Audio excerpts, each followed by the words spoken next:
നമുക്കൊന്ന് അമ്പലത്തിലും പോവാ, പിന്നെ ഒരു മസാല ദോശ കഴിക്കാനും പോവാ. വാ. ഇങ്ങനെ രണ്ടാൾ ശരിക്കും അമ്പലത്തിൽ വന്നതിന്റെ ഉദ്ദേശം എന്താ? ഞാൻ അമ്പലത്തിലാണ് മസാല ദോശ കഴിക്കാൻ വന്നതാണ്.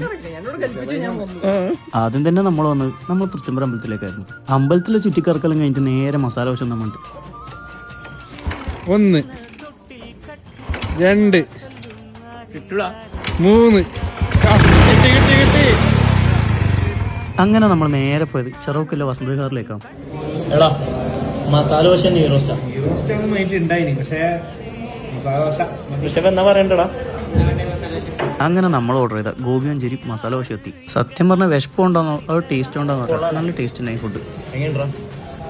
അങ്ങനെ മസാല ദോശ തീർന്നപ്പോൾ ഒരു ഞാനും പിന്നെ പനീർ ചില്ലിയും കൂടി പറഞ്ഞു.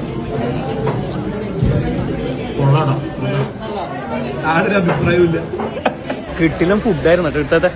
ഫുഡ് എങ്ങനെയുണ്ടായിനി?